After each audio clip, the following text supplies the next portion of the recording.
나성서부교회의 2012년 5월 20일 주일 설교 말씀입니다.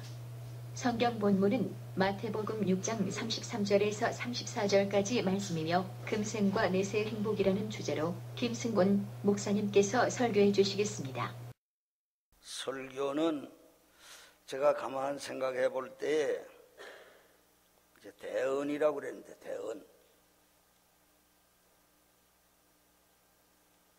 대언은 그 무엇인가? 대언은 자기 마음에 있는 말이 아니고 다른 분의 말을 대신하는 게 대언이에요. 예, 하나님의 말씀을 이제 전하는 건데 대언이라는 건 무엇과 같을까 생각을 해보니까 대언은 이제 통역하고 비슷하겠다 생각이 돼요. 통역하는 사람이 이제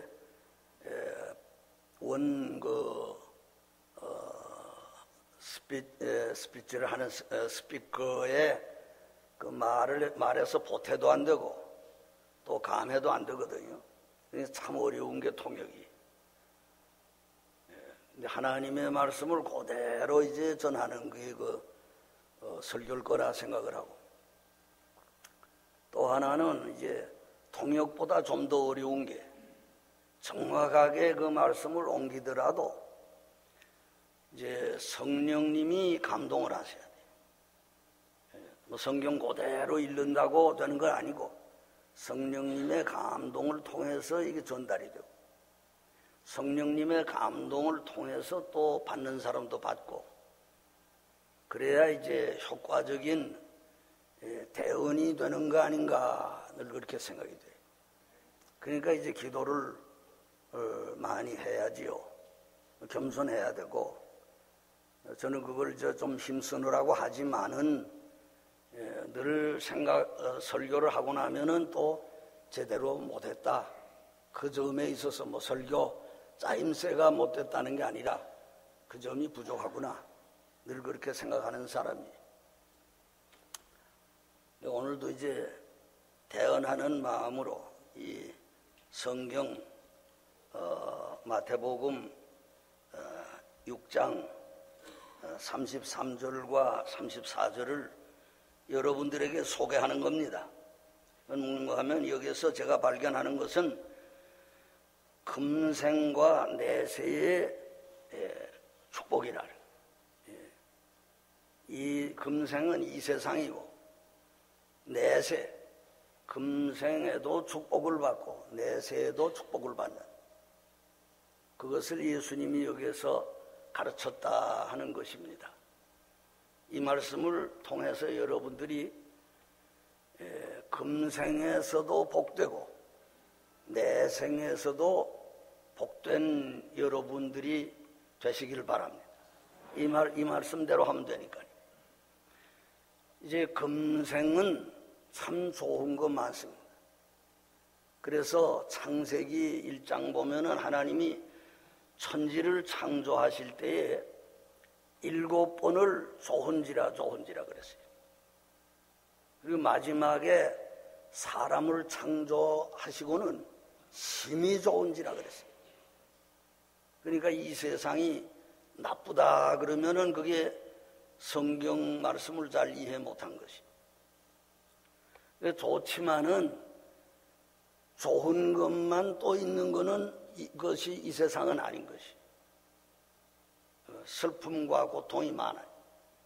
세상에 나는 것은 즐거워서 온 가족이 웃음바다가 되는데 죽을 때는 온 가족이 둘러앉아서 울게 돼요. 언제 죽을지도 모르고 슬픈 일을 많이 당해야 되는 게 세상.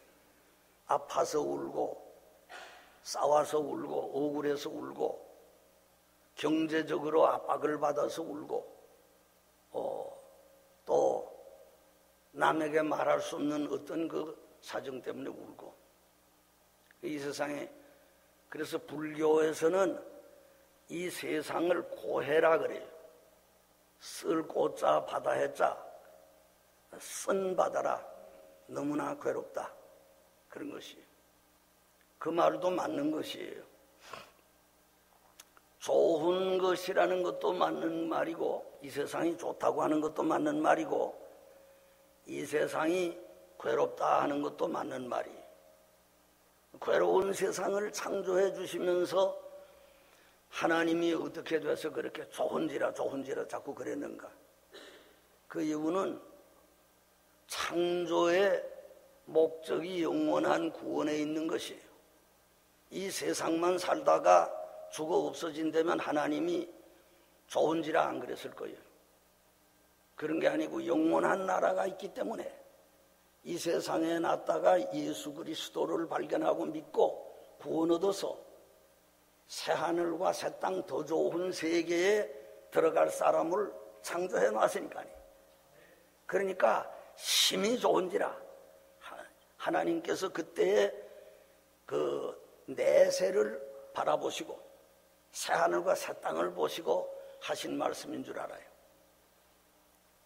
그래서 첫째 축복이 무엇인가 하면은 이 세상에 왔던 사람들은 이 세상은 나그네니까 중간 세계와 같은 거니까. 그러니까 영생 얻은 게 그 첫째 축복이. 영생 얻는 게 첫째 축복. 구원받은 게 첫째 축복. 구원 못 받고 세상에서 행복하다는 거 아무것도 아니에요. 영화 스크린에서 영화 지나간 거 마찬가지. 다 지나가 버려. 부자도 소용없고 대통령도 소용없고 잠시 그 몇 해 해먹고 마는 것만. 그렇게 하고서는 뭐 대통령의 죽음이나 뭐 평범한 사람의 죽음이나 마찬가지가 되는 거예요. 헛되고 솔로몬의 전도서의 한 말씀 거기에 다 포함되어 있는 것이. 첫째 축복이 영생 얻는 것이. 우리가 어찌하여야 구원을 얻으리까? 주 예수를 믿어라. 그리하면 너와 네 집이 구원을 얻으리라. 주 예수를 믿어서 구원 얻는 게 첫째 축복이에요. 그 다음으로 축복은 금생의 축복입니다. 하나님께서 우리 사람을 보내실 때 너 예수 믿고 천당만 오너라. 이 세상에서 그저 뭐 얼굴 찡그리고 주여 언제 괴로운 세상 지나가겠습니까? 빨리 지나갔으면 좋겠습니다. 그러는 분들도 있잖아요. 그렇게 살아라는 거 아니거든요. 왜 그러냐면 이 세상 짧은 세상에서도 행복하게 살아라 말이에요. 행복하게 살다가 오너라. 구원도 얻고 이 세상에서 행복도 누리다가 오너라. 이 모든 것을 너희에게 주겠다. 그 말이 바로 그것 아닙니까? 무엇을 먹을까? 무엇을 입을까? 예? 어떻게 살을까? 좀 좋은 일 왔으면 하는 게 다 포함된 말이거든요. 이 모든 것. 그 하나님 얼마나 좋으신 하나님인지 몰라요.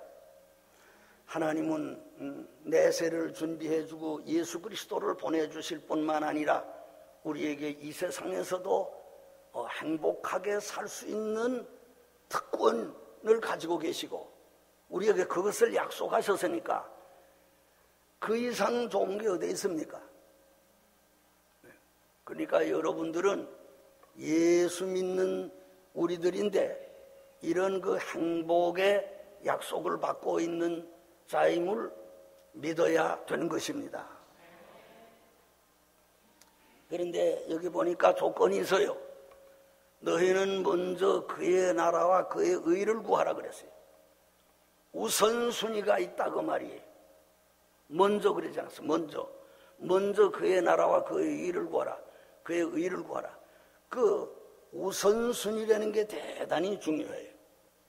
무엇을 먼저 하느냐, 이거 대단히 중요한 거거든요.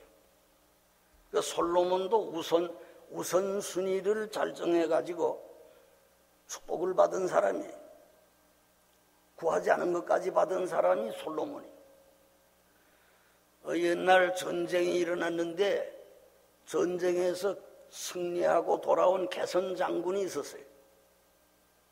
뒤를 돌아보지 않고 가정도 돌아보지 않고 그 마지막에는 소수의 군대를 걸리고 승리하고 돌아오니까 임금이 너무 기뻐서 표창을 놔야 되겠는데 두 가지 상을 준비해 놨어요. 하나는 훈패라는 거, 요새는 훈장이라고 그러죠. 하나는 돈이, 돈하고 훈패하고를 놓고 그 임금을 승리하고 돌아와서 배하라는 그 장군에게 그동안 너무나 수고를 많이 했네. 자네가 아니더라면 이 나라가 없어질 뻔했네.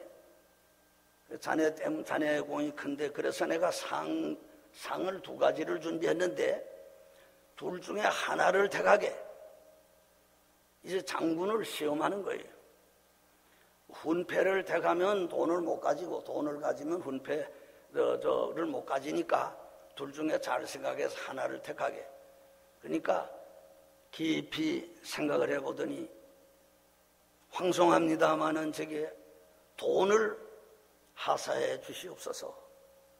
그러니까 임금이 깜짝 놀랐어요.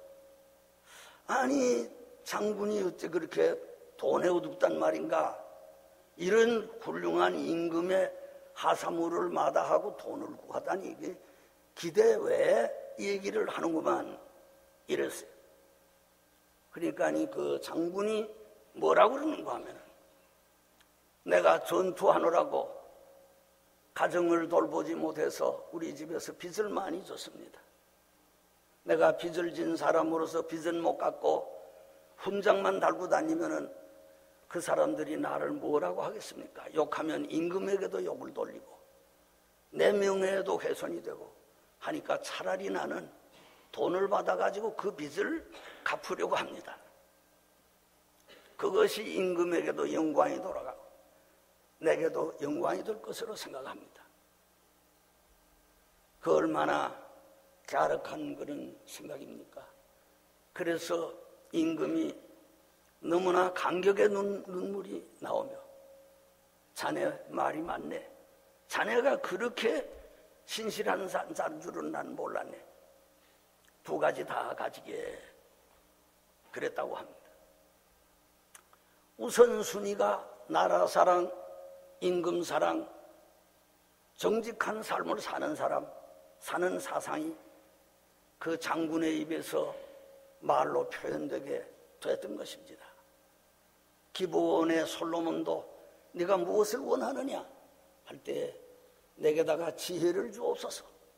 그러면은 하나님의 백성 좀 잘 다스리고 하나님 앞과 백성들 앞에서 부끄러움 없이 살기를 원합니다 할 때 하나님께서 감동을 받으시고 야, 너 어떻게 그런 걸 구하느냐. 왕이 되면 권세를 구하고 원수를 이기는 것을 구하고 이렇게 할 것 같은데 원수의 생명 끊는 거 이런 거 원치 않고 장수하기도 원하지 않으니 내가 네게다가 부귀영화까지 다 주마. 지혜도 주고 모든 거 다 주마. 그렇게 말씀했다고 합니다. 여러분들 기도를 해도 우선순위가 있고 우리의 신앙 사상이 우선순위가 있는 것입니다. 우리가 우선순위를 잘 찾아서 바로 하나님 앞에 기도하고 바로 믿고 나가면은 하늘의 복과 땅의 복을 다 같이 얻을 수가 있는 것이 우리 그리스도인들인 것입니다. 그럼 그 우선순위가 무엇이 되어야 되느냐? 여기 보니까 2가지죠. 무엇이죠? 그의 나라와 그의 의를 구하라 그랬어요. 이거 참 좀 어려운 말이에요. 하나님의 진리는 이렇게 수상적으로 말씀한 것도 많이 있어요. 상징적으로 말한 게 많이 있기 때문에 그 나라고 하는 게 뭔가 하고 뭐 이렇게 생각을 할 때가 많고 그 의 구하는 거 뭔가 그렇게 생각할 때 많아요. 그런데 우리가 하나님의 말씀을 이런 문제에 있어서 이거 꼭 목살아야 해석하는 거 아니. 성경을 많이 읽으면은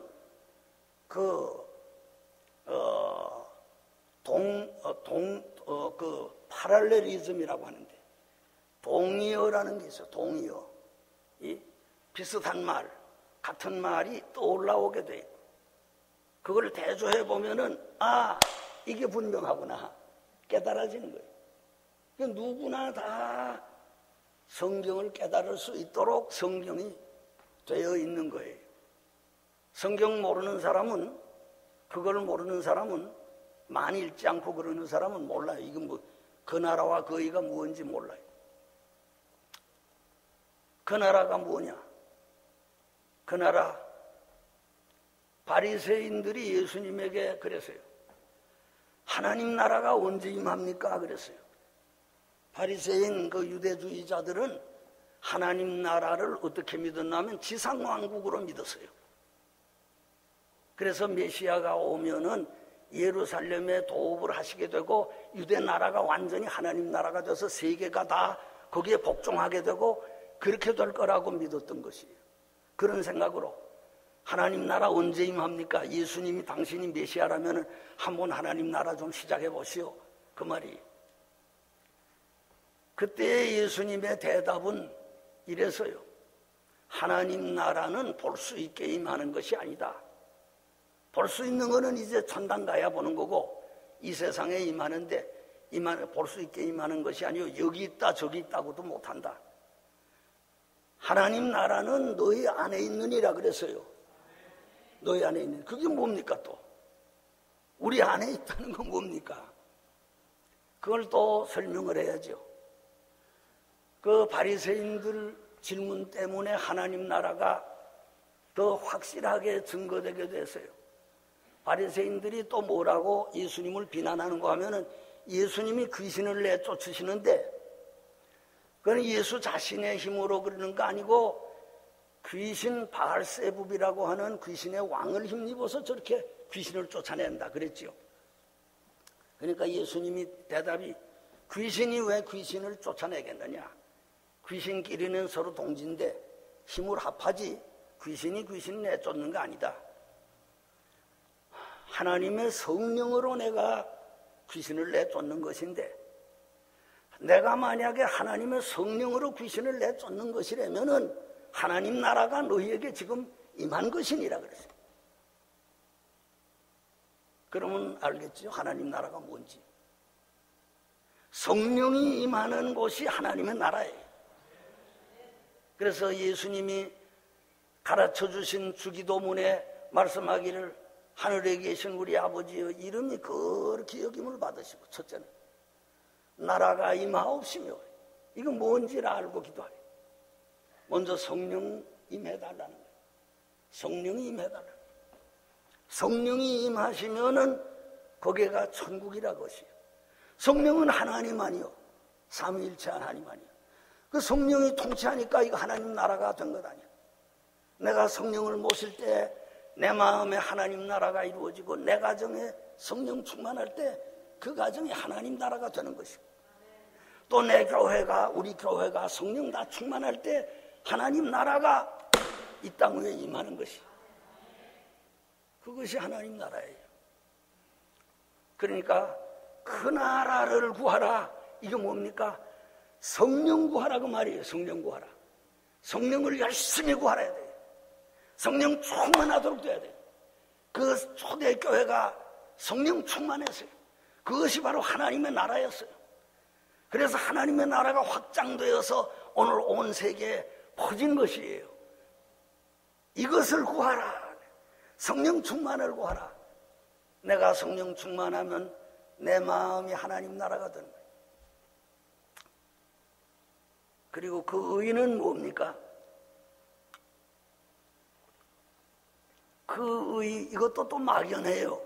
하나님 나라, 하나님의 의를 구하라고 하는데 이걸 뭐 어떻게 하는 건가? 열심히 구제를 하는 건가?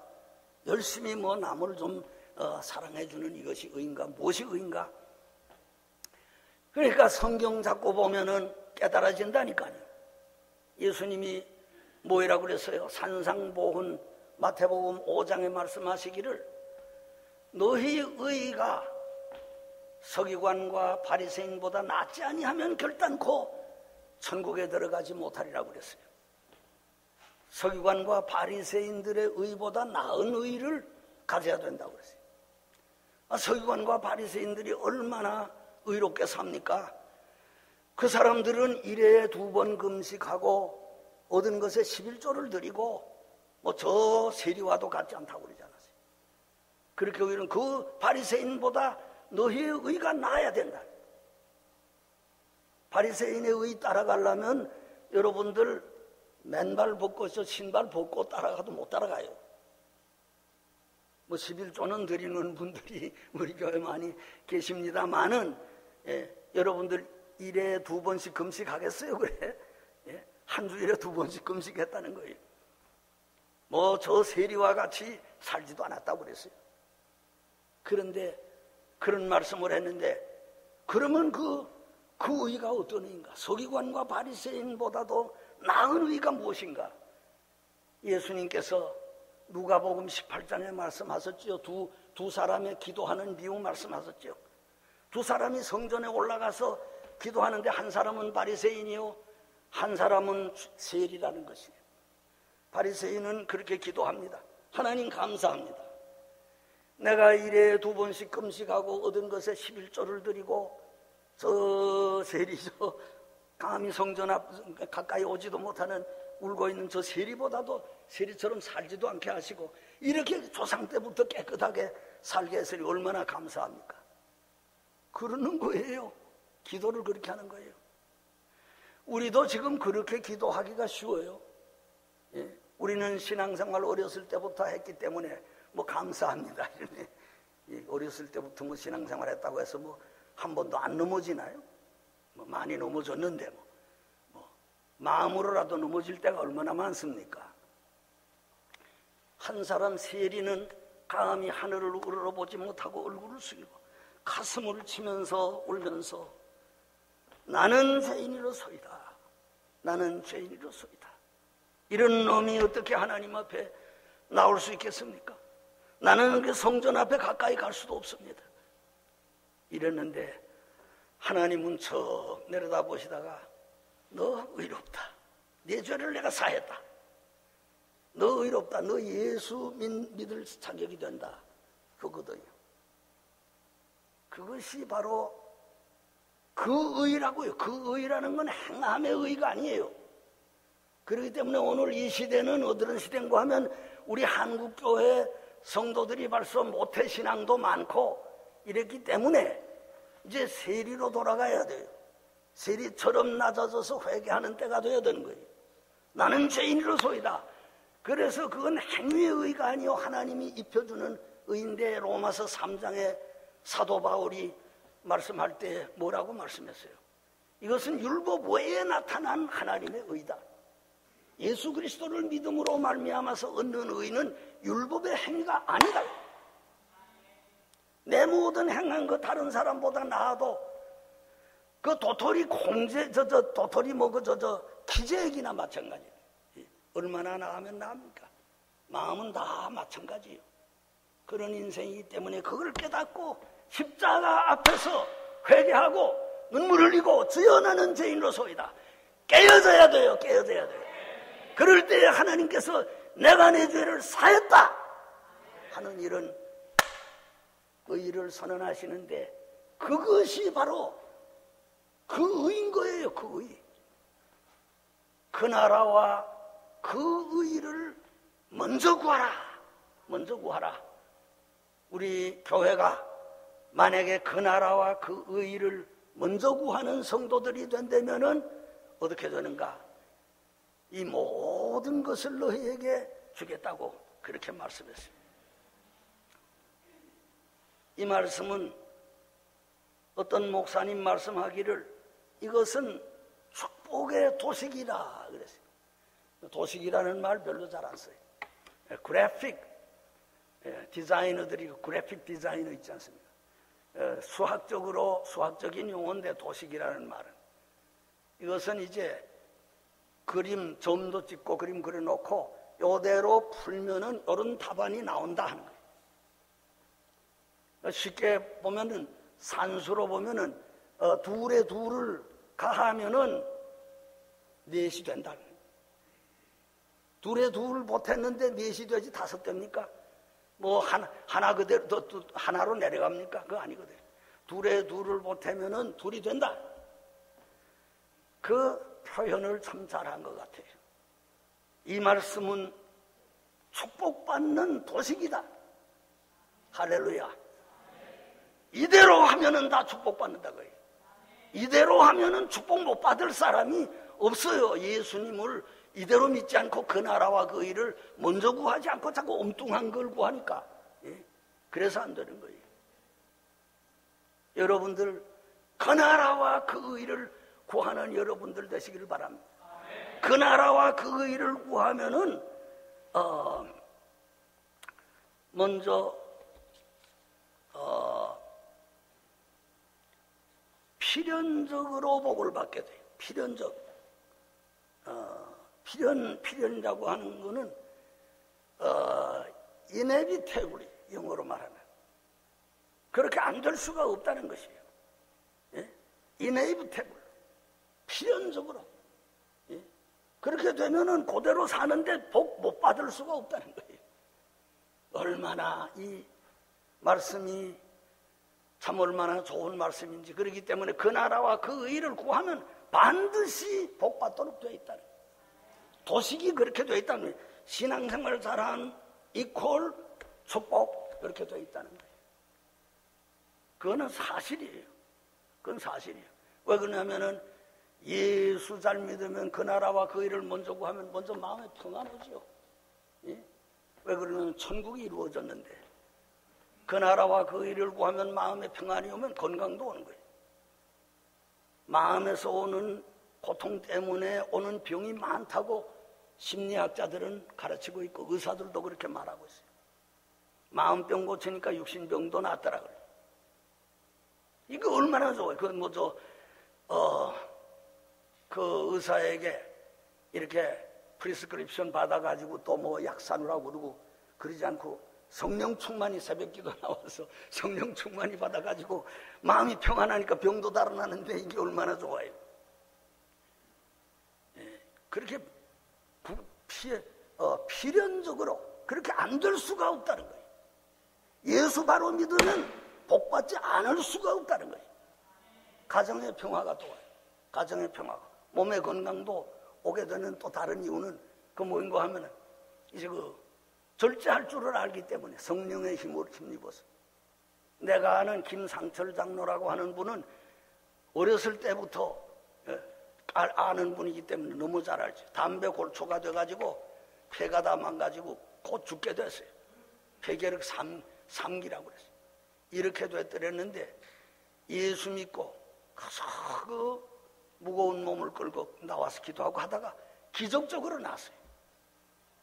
나와서 그 다음에는 담배 다 끊고 80이 넘도록 살고 장로까지 돼서 교회를 미국까지 왔다가 세상을 떠났지.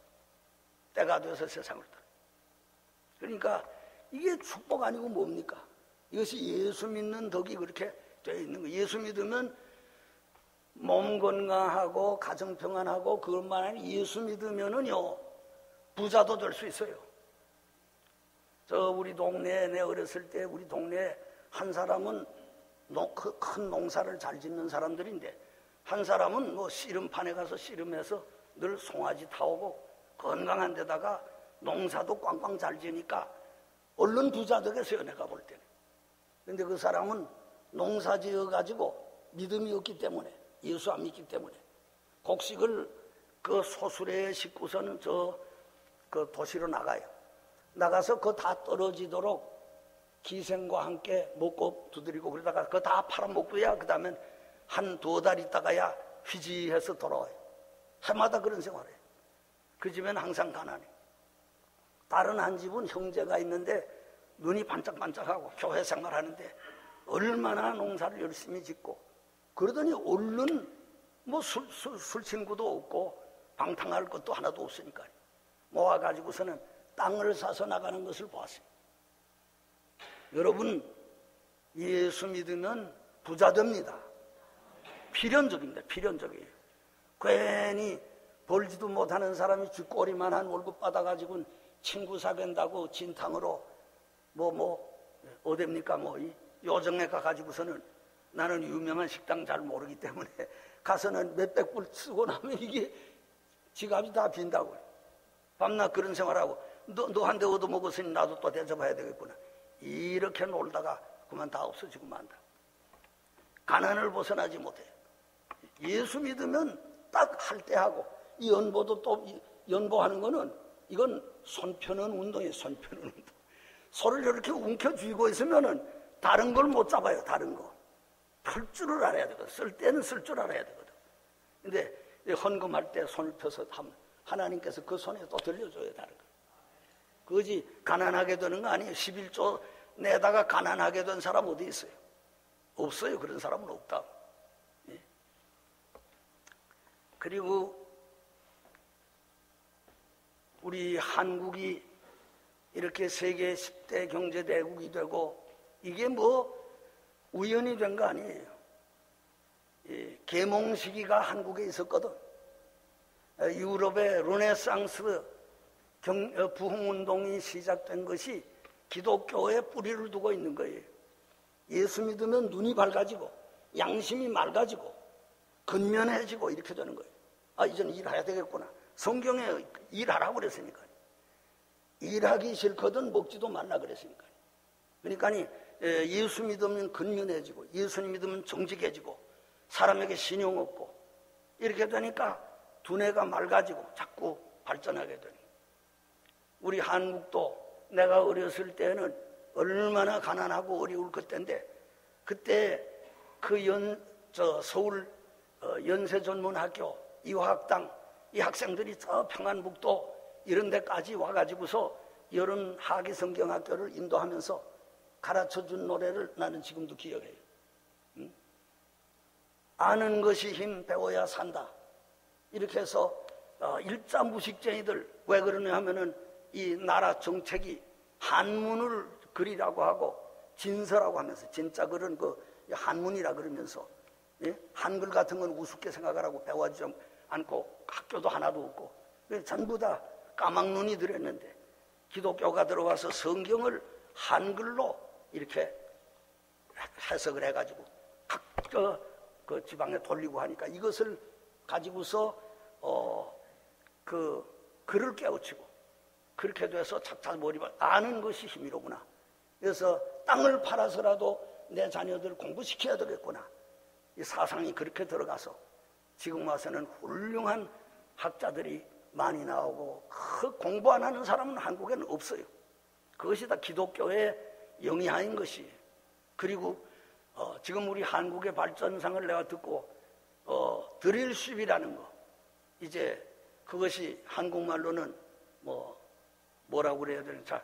그 채유하는데 그 기름 바다에서 기름 파내는 드릴십을 미국은 한국에서 주문받아 가지고 사용해요. 그럴 정도면 알겠죠. 지금 이제 지구상에 있는 석유는 다 파놔서 찾을 데도 없고 바다에 해저 그 기름을 파내야 되는데 이게 이제 벌써 한국이 앞서 가지고 드릴십을 만들어 가지고 미국에다 수출하는 거예요. 근데 이게 어떻게 된 겁니까? 해가 지금 서쪽으로 뜨고 있는 겁니다. 이렇게 된 모든 것이 다 복음의 덕택인 줄 알아야 돼요. 그 위에다가 하나님께서는 이렇게 그 나라와 그 의를 구하는 사람에게 축복을 하세요. 불가피하게 예수만 잘 믿으면은 자연이 발전되고 자연이 문명국이 되고 자연이 부국이 되도록 돼 있지만은 그 위에다가 하나님께서는 막 복을 또 부어주는 거예요. 복을 부어주는 거는 제가 성경 구절은 출애굽기 1장 7절 이제 읽지는 않겠습니다만은 거기에 무슨 말씀이 있는가 하면은 이스라엘 백성의 후손들은 날마다 강성하고 번성하더라 그랬거든요. 애굽 사람들은 쇠해지고 잘 먹고 잘 사는 그 사람들은 후손이 형편없이 나고, 예? 아마 이거 난쟁이 같은 사람도 나고 영양실조 많이 먹었는데도 어떻게 병 나고 그런 사람 많고 히브리 사람들의 자손들은 전부 건강하게 나서 번성하고 또 번성하더라고요. 이게 하나님의 축복인 것이에요. 여러분 낙심하지 마십시오. 우리 크리스찬들에게는 희망이 있습니다. 우리 한국교회가 비록 오점이 있고 약점이 있지만은 부정적으로만 생각하지 말고 하나님께서는 우리 한국교회를 통해서 지금도 역사하고 계시는 것을 또 우리는 볼 수가 있는 것입니다. 하나님은 우리 한국교회를 통해서 세계 선교를 하시려고 하시는 것이 분명한 것입니다. 또 그것을 위해서 후방에 있는 우리 성도들, 우리 나성서북교회 성도들에게 축복할 것을 믿는 것입니다. 왜 그런가 하면 이 성경에 분명히 말씀하시기를 그의 나라와 그의 의를 구하라, 그리하면 이 모든 것을 더 하시겠다고 약속하신 말씀, 이것은 천추에 없어지지 않는 진리이기 때문입니다. 오늘 이 말씀을 여러분의 가슴에 안고 확신 가지고 머뭇머뭇하지 말고 믿고 나가십시오. 그러면 체험적으로 하나님께서 모든 것을 이루어 주실 줄 믿습니다.